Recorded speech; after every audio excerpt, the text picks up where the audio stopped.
नमस्कार, good morning boss, स्वागत है आपका। आप देख रहे हैं एबीपी न्यूज और मैं हूं आपके साथ आयुषी लेकी। यूपी और बिहार में कहीं शारदा और राप्ती नदियां खतरे के निशान से ऊपर बह रही हैं, तो कहीं गंडक नदी का क्रोध लोगों को मौत के मुंह में धकेल रहा है। जो जिले अभी हीट वेव के चंगुल में थे, वहां सैलाब का ऐसा विस्फोट हुआ कि रेस्क्यू के लिए एनडीआरएफ के जवानों को फ्रंट पर आना पड़ा है। सोचकर देखिए, घर, मोहल्ले, बाजार जब पानी में डूबने लगे तो जिंदगी कहां ले जाएगी? सैलाब क्या हाल करेगा? विस्थापन ये संकट कहां लेकर जाएगा? अफसोस ये है कि इन सवालों का जवाब सिस्टम के पास भी नहीं है।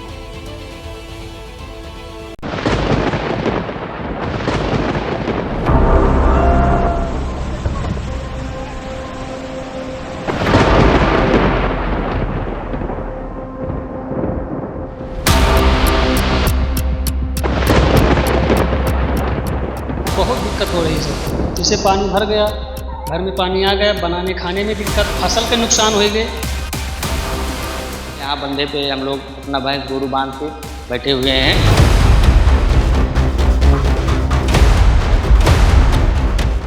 बहुत दिक्कत होती, सामान वामान कुछ नहीं पता है, सब बूढ़ बाढ़ गया है। हुआ छाती से ऊपर पानी है, आदमी हुआ कुछ छत के ऊपर हैं, कुछ भागिया हैं घरे।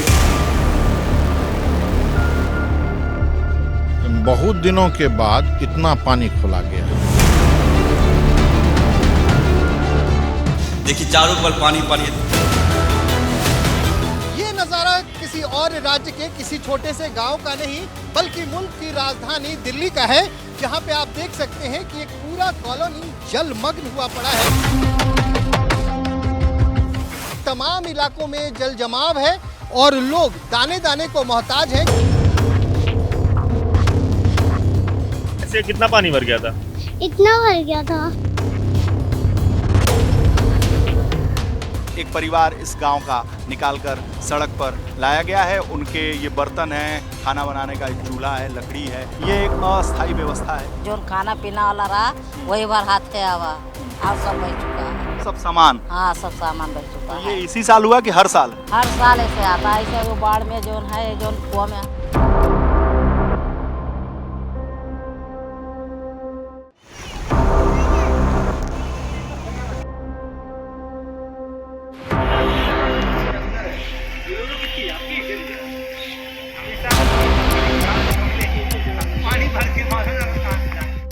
अंडरपास के नीचे सैलाब में फंसी इस बस में कई मासूम थे। पानी से घिरा होने का खतरा जैसे ही महसूस किया, स्कूली बच्चे चीखने चिल्लाने लगे। परिजनों ने सोचा नहीं था कि 1 घंटे की बारिश में कटनी की सड़क पर ऐसा मंजर देखने को मिलेगा।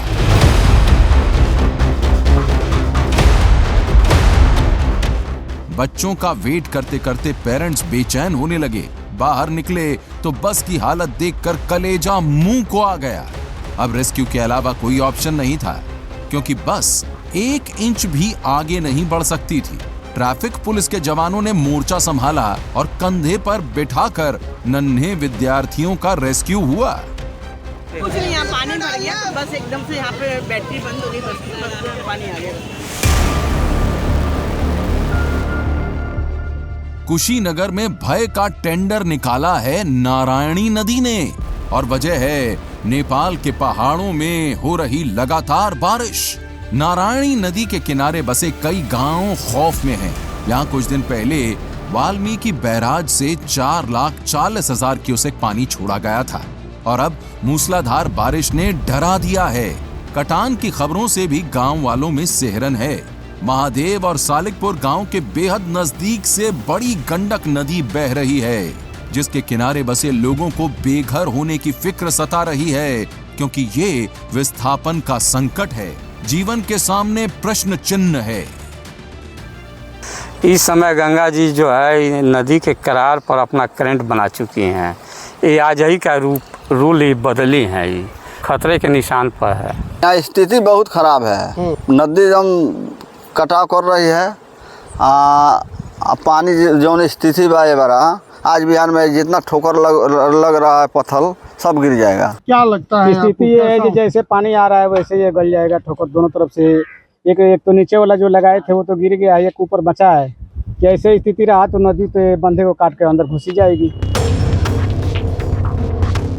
ये जुलाई का महीना है, बस इतना समझ लीजिए, सैलाब का संकट है और जान बचा कर जाना है। यूपी के गोंडा की तस्वीरें देखिए। घाघरा नदी मुसीबत का दूसरा नाम बनकर पूरे जिले को परेशान कर रही है। वरना किसने सोचा था कि गोंडा की सड़कों पर खेतों में नाव चलेगी। दूध विक्रेताओं से लेकर मवेशी पालकों तक, कामकाजी आबादी से लेकर किसानों तक, बाढ़ और बारिश के आगे गोंडा सरेंडर है। आबादी के जहन में सिर्फ एक सवाल है, ये आफत कब टलेगी, ये पानी कब उतरेगा, ये जुलाई कैसे बीतेगी। बहुत दिक्कत हो रही सर। जैसे पानी भर गया, घर में पानी आ गया, बनाने खाने में दिक्कत, जानवर में दिक्कत, भूसा रहाऊ भर गया, फसल के नुकसान हो गए। फसल में 17 बीघा धान लगा था, 7 तारीख को लगा के छुट्टी पाए, उसके बाद बाढ़ आ गई। खाने पीने के लिए कुछ व्यवस्था नहीं है। यहाँ बंदे पे हम लोग अपना भैंस गोरू बांध के बैठे हुए हैं। आदमी वहाँ फंसे भी हुए हैं, उनको भी लाना है, अभी किसी तरह यहाँ पे ऊंचे करना है। बहुत दिक्कत होती, सामान वामान कुछ नहीं बता, सब बूढ़ बाढ़ गया है। हुआ छाती से ऊपर पानी है, आदमी हुआ कुछ छत के ऊपर हैं, कुछ भागिया हैं घरे। बचपन में पढ़ते थे कई महापुरुषों के बारे में जो नदी तैर करके स्कूल जाते थे। 7 दशक बाद अवस्था वही है। देश की बेटियों को देखिए, शिक्षा लेना इनकी जिद है, इस जिद को सलाम। लेकिन सैलाब के कहर का इस उम्र में पीड़ित बनना मन को कचोटता जरूर है। और इस तथ्य से और भी ठेस पहुंचती है कि सबसे बड़े राज्य की राजधानी लखनऊ का हाल है ये। गोमती नदी का पानी लोगों के घरों तक पहुंच चुका है। ताज्जुब है कि गांव वालों की सुध लेने के लिए कोई अधिकारी नहीं आया। 50% फसल बर्बाद हो चुकी है। जख्मे जुलाई का ये ट्रेलर डरा रहा है। देश चांद पर पहुंच चुका है और देशवासी अपने शादी के मंडप तक नहीं पहुंच पा रहे हैं। यूपी के बाराबंकी में एक दूल्हा नाव पर ही बारात लेकर दुल्हन से शादी करने के लिए कुछ यूं निकला। शादी के वचन के आगे सैलाब की अड़चन छोटी पड़ गई। दूल्हे के दृढ़ निश्चय के आगे सरयू नदी की लहरों ने भी हार मान ली। नाव पर बैंड बाजे के साथ दूल्हे को देखने के लिए लड़की के गांव माधवपुरवा में भीड़ लग गई। दूल्हा राघव राम शादी से पहले ही ससुराल में वायरल हो गया और अब राघव राम की मिसाल दी जा रही है।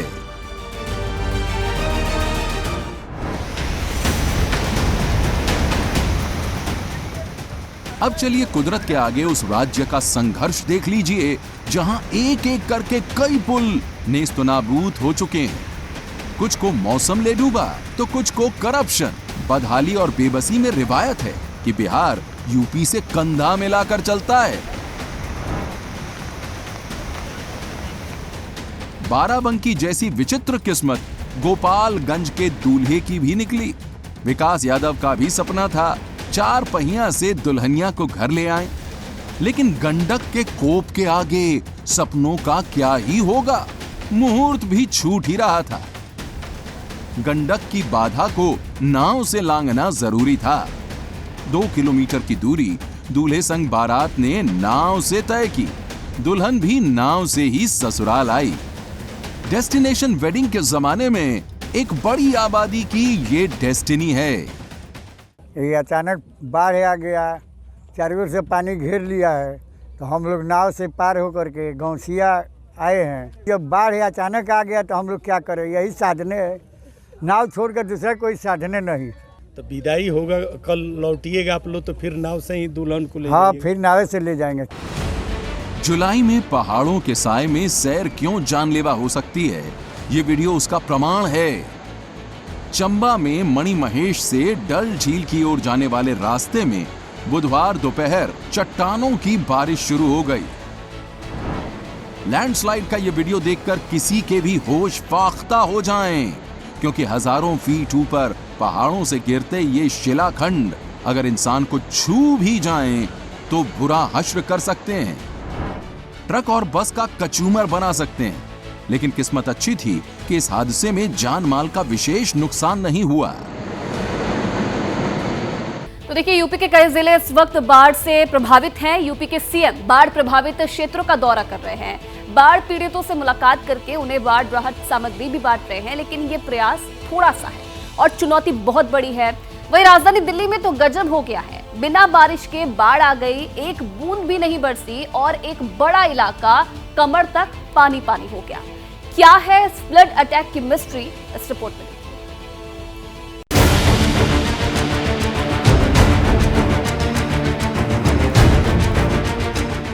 ये नजारा किसी और राज्य के किसी छोटे से गांव का नहीं, बल्कि मुल्क की राजधानी दिल्ली का है। इंजीनियरिंग के तौर पे हमने पूरी तैयारी की है। उस तैयारी के लिहाज से हम कह सकते हैं कि इस बार जो है इसकी संकट की गुंजाइश कम है। आतिशी जी, अगर आप में जरा भी साहस हो तो आप आ जाइए। जय भगवान उपकार जी, अगर आप में जरा सा साहस हो तो मेरे साथ इस पानी में चलकर दिखा दीजिए जो इन लोगों के साथ खिलवाड़ कर रहे हो। 10 साल में क्या दिया है आपने? आपने 10 साल में दिया तो कुछ नहीं। पानी के लिए भी दिल्ली तरस रही, या तो पानी के लिए तरस रही है या तो पानी के कारण तरस रही है, परेशान हो रही है, तड़प रही है, तरस रही है और तड़प रही है। या तो पानी खत्म हो जाता है या तो पानी भर जाता है, गाड़ी डूब जाती है। 10 जुलाई की रात सब ठीक था। 11 की सुबह लोग उठे तो चौंक गए। आसमान की ओर देखा, फिर अगल बगल का मंजर देखा। यकीन नहीं हो रहा था कि कमर तक पानी आ सकता है। वीडियो उत्तरी दिल्ली के बवाना की जेजे कॉलोनी का है। रिहायशी इलाके में अचानक फ्लड अटैक से अफरा तफरी मच गई। अब ये हुआ कैसे, सुनेंगे तो चौंक जाएंगे। ये नज़ारा किसी और राज्य के किसी छोटे से गांव का नहीं, बल्कि मुल्क की राजधानी दिल्ली का है, जहां पे आप देख सकते हैं कि एक पूरा कॉलोनी जलमग्न हुआ पड़ा है। रात के 12 बजे यहां पास में जाने वाली नहर टूटती है और ये पूरा इलाका जलमग्न हो जाता है। यहां पे 2-3 पंपिंग सेट लगाए गए हैं जो बिल्कुल ही नाकाफ़ी हैं। अगर इस तरह से पानी निकाला गया तो कई घंटे नहीं, कई दिन लग जाएंगे और ये पानी निकल नहीं पाएगा। यूं अचानक बवाना पर फ्लड अटैक हुआ तो दिल्ली सरकार में जल मंत्री आतिशी ने प्रेस कॉन्फ्रेंस की। कहा दिल्ली जल बोर्ड की टीम एक्टिव है और कहा जल्द ही सब कुछ ठीक हो जाएगा। इस मुनक कनाल की दीवार टूटने की वजह से यहाँ से जो पानी है वो निकलकर बवाना के इलाकों में गया है। जेजे कॉलोनी में काफ़ी जगह पानी भरा है। अब वहाँ पर साइट पर दिल्ली की सारी जो एजेंसीज़ हैं, चाहे वो डीडीए हो, चाहे वो एमसीडी हो, चाहे वो पीडब्ल्यूडी हो, सारी एजेंसीज़ मिलकर अब पानी को पंप आउट कर रही हैं और ड्रेन्स में उनको पंप आउट किया जा रहा है। पानी का लेवल धीरे धीरे अब नीचे जा रहा है। जैसे ही वाटर लॉगिंग ख़त्म होगी, बिजली को रिस्टोर कर दिया जाएगा। एक बार ये इमरजेंसी सिचुएशन पूरी हो जाए, उसके बाद हम हरियाणा इरिगेशन डिपार्टमेंट के साथ मिलकर एक प्रॉपर इंक्वायरी भी करेंगे कि ये कनाल ब्रीच क्यों हुआ। और चलिए अब बात करेंगे यूपी में बीजेपी की हार की। तो यूपी में बीजेपी क्यों हारी? लोकसभा चुनाव में बीजेपी का प्रदर्शन खराब क्यों रहा? क्या वजह रही कि बीजेपी समाजवादी पार्टी से कम सीट जीत पाई? बीजेपी के अंदर महीने भर से मंथन का दौर चल रहा है। कई तरह की थ्योरी सामने आ चुकी है, लेकिन हार को लेकर एबीपी न्यूज एक चौंकाने वाला खुलासा करने जा रहा है। क्या बीजेपी को यूपी में वोटर लिस्ट ने हराया है? एबीपी न्यूज की टीम ने यूपी के 6 जिलों में पड़ताल की और इस पड़ताल में ये बात सामने आई है कि बीजेपी से समर्थन रखने वाले आम वोटर ही नहीं, बल्कि जो बीजेपी के कार्यकर्ता और पार्टी के पदाधिकारी थे, उनका नाम भी वोटर लिस्ट से गायब हो गए।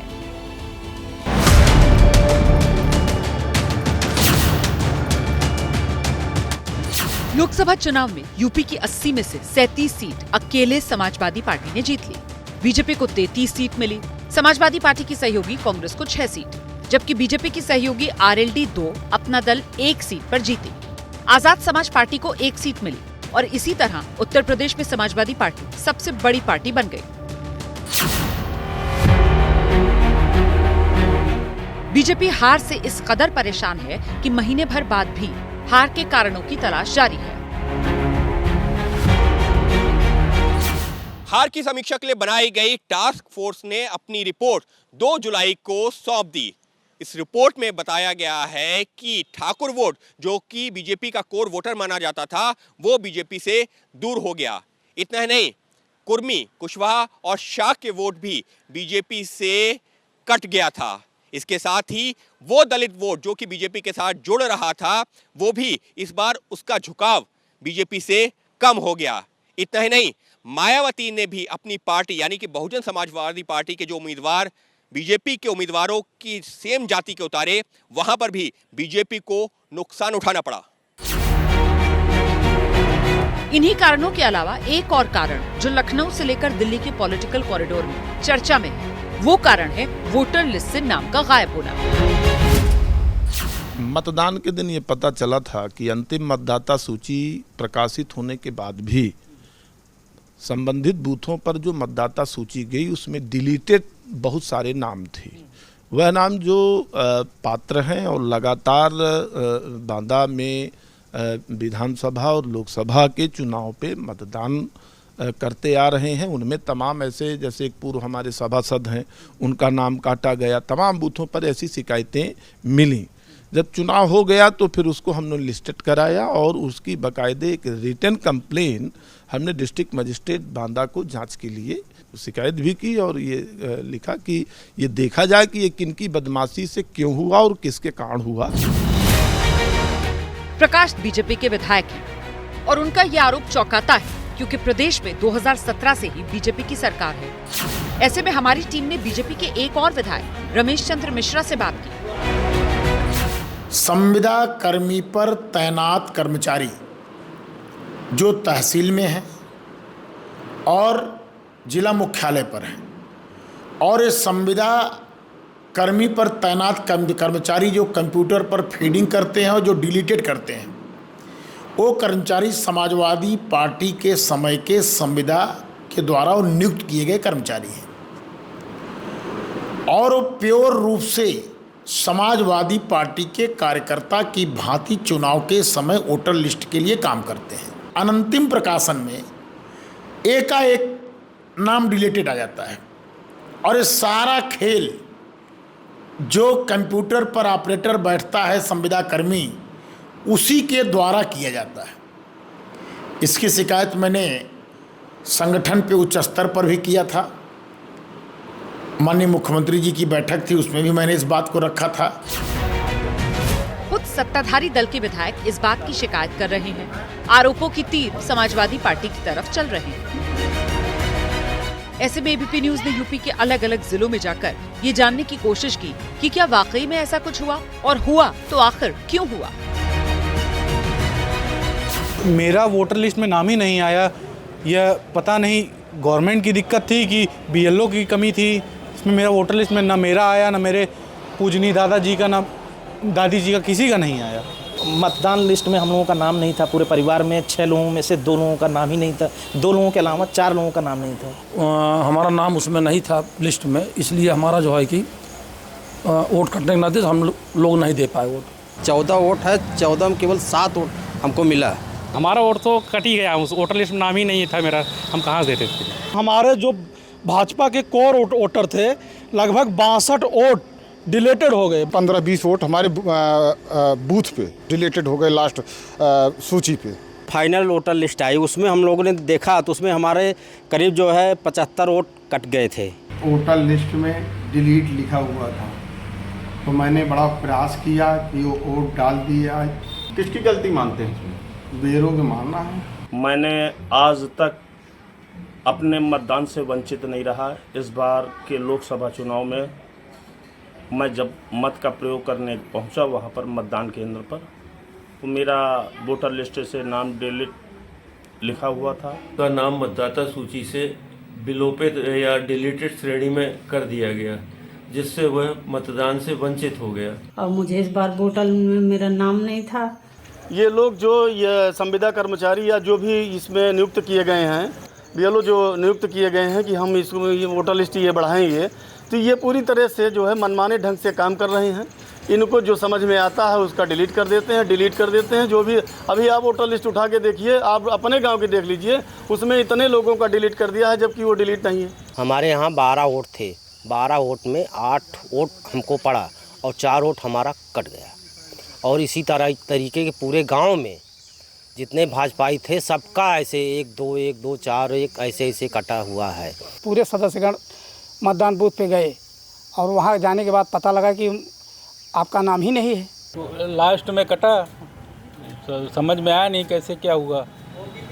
लोगों का हमने देखा था, उससे पहले 2-3 महीने पहले भी देखा था सभी वोट दे गए रहे इतनी दूर, भैया नाम ही नहीं रहा वोटर लिस्ट में, हम सब लौट आए। फिर वो कांग्रेस द्वारा ये सब पोषित मानसिकता के जो लोग थे वही बीएलओ थे। वोट डाले गए वहाँ लिस्ट में हमारा नाम नहीं रहा। भारतीय जनता पार्टी के जो पारंपरिक वोट हैं गांव में, उनके नाम वोटर जब अंतिम प्रकाशन की सूची आई तो उसमें ऐसे कई नाम गायब मिले जो भारतीय जनता पार्टी के प्रखर वोटर थे और पारंपरिक वोटर थे। उत्तर प्रदेश के 3 जिलों में हमारी टीम अलग अलग बूथ पर अलग अलग मोहल्लों में पहुंची तो वाकई हैरान करने वाली जानकारियां हमें मिली। इसमें हम लोगों का नाम नहीं था, पूरे परिवार में 6 लोग। हैरानी की बात इसलिए ज़्यादा हुई क्योंकि जिन लोगों के नाम कटे थे उनमें से ज़्यादातर भारतीय जनता पार्टी के कार्यकर्ता या पदाधिकारी थे जिन पर वोटरों को बूथ तक ले जाने की जिम्मेदारी थी और उन्हीं के नाम गायब थे। ये सिर्फ एक ज़िले की बात नहीं है, हमारी टीम जहाँ जहाँ गई वहाँ वहाँ ऐसी कहानियाँ सुनने और देखने को मिली।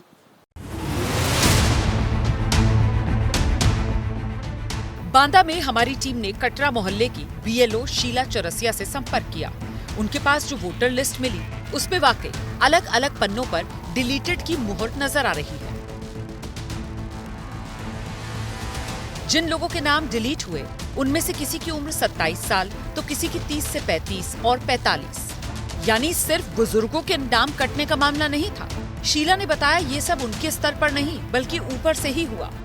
हमको नहीं जानकारी हुई, हमको जब वोट पड़ रहे थे तब हमसे पूछा गया, नीरज त्रिपाठी आए थे तो बोले कि हमारा नाम कैसे काटा। हमने भैया हमने नहीं काटा, हमें नहीं पता है, हमको आपको हम रोज देखेंगे, हम क्यों आपका नाम काटेंगे। और चलिए अब आपको आज की बड़ी खबर बता देते हैं। आज सुप्रीम कोर्ट में हाथरस भगदड़ मामले पर अहम सुनवाई होनी है। याचिका केस की सुप्रीम कोर्ट के रिटायर्ड जज की निगरानी में जांच की मांग की गई है। इसके साथ ही दोषियों पर कानूनी एक्शन और धार्मिक समारोह के लिए गाइडलाइन बनाने की भी मांग की गई है।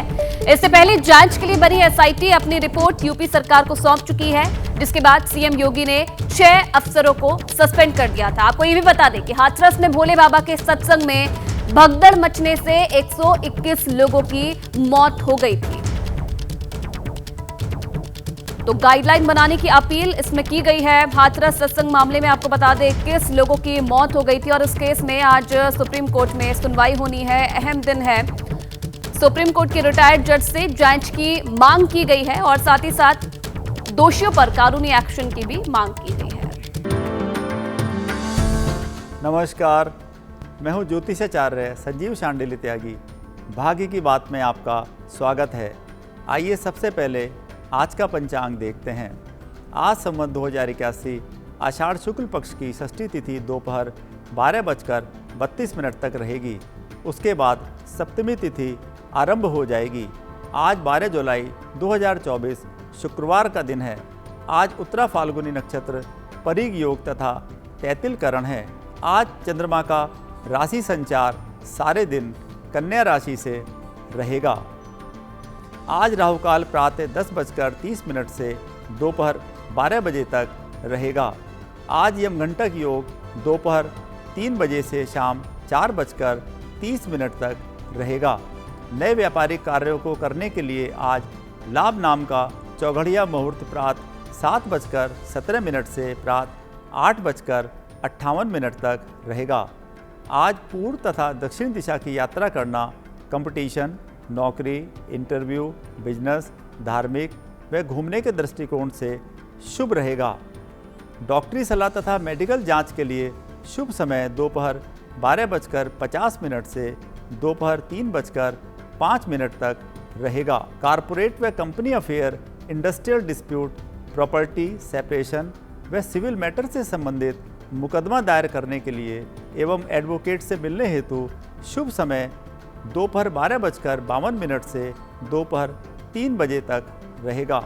अब बात करते हैं आकाश में ग्रहों के आज के गोचर की। चंद्रमा तथा ग्रहों के इस गोचर के आधार पर नित्य राशियों की प्रिडिक्शन की जाती है। आज सूर्य ग्रह मिथुन राशि में, चंद्र ग्रह कन्या राशि में, बुध व शुक्र ग्रह कर्क राशि में, बृहस्पति ग्रह वृष राशि में, मंगल ग्रह शाम 7 बजे से वृष राशि में, शनि ग्रह कुंभ राशि में, राहु ग्रह मीन राशि में तथा केतु ग्रह कन्या राशि से भ्रमण करेंगे। अब बात करते हैं आज के 12 राशियों के राशिफल की। मेष राशि वालों के लिए आज का दिन नए अवसरों को ला रहा है। आज नया आत्मविश्वास जागृत होगा। शाम 7 बजे से मंगल बृहस्पति के वृष राशि में होने से आपकी मान प्रतिष्ठा तथा धन लाभ दोनों बढ़ेंगे। जीवन में लग्जूरियस लाइफ जीने की इच्छा प्रबल होगी। भूमि में निवेश लाभकारी होगा। धनागमन के नए स्रोत विकसित होंगे। राजनीतिक व्यक्तियों को बड़ा अवसर मिल सकता है। वृष राशि वालों के लिए आज का दिन बढ़िया जाने वाला है। स्वास्थ्य बेहतर रहेगा। मेटीरियलिस्टिक व चकाचौंध की जिंदगी की तरफ बढ़ सकते हैं। जीवन साथी की आईटी या सॉफ्टवेयर डेवलप करने वाली कंपनी में जॉब लग सकती है। व्यापारिक साझेदारी में धन लाभ मिलना शुरू हो सकता है। लेट नाइट पार्टी करने को अवॉइड करें।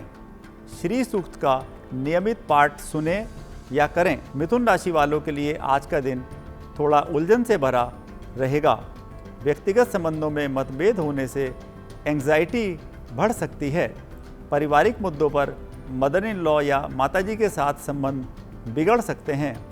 आपकी राशि से चौथे चंद्रमा की केतु ग्रह के साथ उपस्थिति से भय व निराशा हो सकती है। आज किन्नर को हरी सब्जियां, हरे फल व हरा वस्त्र दान देना शुभ रहेगा। कर्क राशि वालों के लिए आज का दिन मिश्रित प्रभाव को ला रहा है। स्वास्थ्य अच्छा रहेगा। ऊर्जा तथा पराक्रम महसूस करेंगे, लेकिन छोटे भाई के करियर में आई दिक्कत के कारण मन परेशान हो सकता है। कार्यस्थल पर कुछ बातें आपके विपरीत जा सकती हैं। छोटी बहन की शादी में अभी कुछ समय लग सकता है। व्यापार को बढ़ाने में करीबी मित्रों का सहयोग मिल सकता है। सिंह राशि वालों के लिए आज का दिन शांति व सद्भावना से बिताने का दिन है। योग, प्राणायाम व मेडिटेशन से सारा दिन तनाव रहित तथा प्रसन्नता से गुजरेगा। कुछ समस्याओं का हल सुप्रीम पावर पर छोड़ देना बेहतर विकल्प होगा। पिताजी को नेत्र संबंधी परेशानी हो सकती है। बेरोजगारों की सरकारी प्रतिष्ठानों में जॉब लगने की संभावनाएं हैं। सूर्य देव को रोली मिलाकर अर्घ देना शुभ रहेगा। कन्या राशि वालों के लिए आज का दिन विशेष सावधानी से बिताने का दिन है। स्वास्थ्य पर विशेष ध्यान दें। पारिवारिक कलह के कारण तनाव व चिंता बढ़ सकती है। जीवन साथी को स्वास्थ्य संबंधी परेशानी हो सकती है। बिजनेस से संबंधित महत्वपूर्ण निर्णय को टाल दें। महिला कर्मचारियों का विशेष सहयोग मिलेगा। विद्यार्थियों का अर्थशास्त्र विषय में एडमिशन लेना शुभ रहेगा। तुला राशि वालों के लिए आज का दिन मिला जुला प्रभाव ला रहा है। सेहत अच्छी रहेगी। साझेदारों में प्लानिंग एग्जीक्यूट करने में अनबन हो सकती है। विधिक सेवा में कार्यरत लोगों के ट्रांसफ़र हो सकते हैं। राशि से 12वें चंद्रमा के कारण यात्रा के दौरान तनाव की स्थिति आ सकती है। पब्लिक प्लेस पर वाद विवाद खड़ा हो सकता है। छोटे भाई की जॉब लग सकती है। वृश्चिक राशि वालों के लिए आज का दिन शांत मन से गुजारने का दिन है। स्वास्थ्य संबंधी समस्या दूर होगी। पिता का नेत्र संबंधी ऑपरेशन सफल हो सकता है, किंतु कार्यस्थल पर काम पर फोकस करने में मुश्किलें आ सकती हैं। अकारण भय उत्पन्न हो सकता है। भूमि से संबंधित महत्वपूर्ण डील होने की संभावनाएं हैं। बड़े भाई के साथ मतभेदों का हल निकालने की संभावनाएं हैं। धनु राशि वालों के लिए आज का दिन महत्वपूर्ण पलों को ला रहा है। स्वास्थ्य शानदार रहेगा। ऊर्जा से भरे शांत व स्थिर विचार आएंगे। एजुकेशन से जुड़े लोगों व कंसल्टेंट के लिए अर्थ लाभ की संभावनाएं हैं। बेरोजगार युवक युवतियों की अकाउंट व मैनेजमेंट के विभागों में नौकरी लग सकती है। चंद्रमा का दशम भाव से भ्रमण नई प्रगति तथा उपलब्धि दिखा रहा है। मकर राशि वालों के लिए आज का दिन मधुर पलों को ला रहा है। सेहत शानदार रहेगी। मन में निर्मल विचारों का उदय होगा। पुरानी असफलताओं से सीखकर आगे बढ़ेंगे। नौकरी के अलावा छोटे भाई के साथ साइड बिजनेस शुरू कर सकते हैं। ससुराल पक्ष के रिश्तेदारों का घर पर आगमन हो सकता है। शादी से पहले लवमेट की पसंद नापसंद तथा सोच को समझना आवश्यक रहेगा। कुंभ राशि वालों के लिए आज का दिन विशेष सावधानी से बिताने का दिन है। योग प्राणायाम ध्यान से दिन की शुरुआत करें। घुटने की चोट, पैरों में मोच, वायरल इन्फेक्शन व बुखार की संभावना हो सकती है। चंद्रमा के राशि से अष्टम भाव से केतु ग्रह के साथ उपस्थिति एंग्जाइटी तथा भय को उत्पन्न कर सकती है। अपने नाम से घर या मंदिर में 3 या 5 सोमवार रुद्राभिषेक कराना स्वास्थ्य की दृष्टिकोण से शुभ रहेगा। मीन राशि वालों के लिए आज का दिन नए अवसरों को ला रहा है। स्वास्थ्य ठीक रहेगा। जीवन साथी को स्वास्थ्य संबंधी समस्या हो सकती है। कोई नया बिजनेस शुरू हो सकता है। साझेदारों के साथ फाइनेंशियल मामलों में स्पष्टता बनाए रखें। ज्योतिष, टैरो कार्ड, अंक विद्या को सीखने में रुझान बढ़ सकता है। मंदिर में बृहस्पतिवार के दिन 11-21 नारियल के पेड़ लगाना आर्थिक दृष्टि से शुभ रहेगा। अब बात करते हैं आज के वास्तु ज्ञान की। भवन, कॉलोनी या टाउनशिप निर्माण में वास्तु शांति तथा वास्तु पूजा कराने का बड़ा महत्व है। सही योग में राशि से चंद्रमा का भ्रमण देखकर वास्तु पूजा कराना शुभ रहता है। वास्तु पूजा न होने से निर्माण के दौरान अनेक समस्याओं का सामना करना पड़ सकता है। जिस दिन सिंह, कन्या, तुला राशि में सूर्य ग्रह गोचर में भ्रमण करें तो भवन निर्माण के नैऋत्य कोण में वास्तु पूजा करना शुभ रहता है। जिस दिन वृश्चिक, धनु तथा मकर राशि में सूर्य ग्रह गोचर में भ्रमण करें तो वायव्य कोण में पूजा कराना शुभ रहता है। जिस दिन कुंभ राशि, मीन राशि, मेष राशि में सूर्य ग्रह गोचरवश होते हैं तो ईशान कोण में वास्तु पूजा कल्याणकारी होती है। जिस दिन वृष राशि, मिथुन राशि, कर्क राशि में सूर्य ग्रह गोचरवश होते हैं तो ईशान कोण में वास्तु पूजा आयु, आरोग्य, ऐश्वर्य को प्रदान करने वाली होती है। भाग्य की बात में आज इतना ही। आपका दिन शुभ व मंगलमय हो। नमस्कार।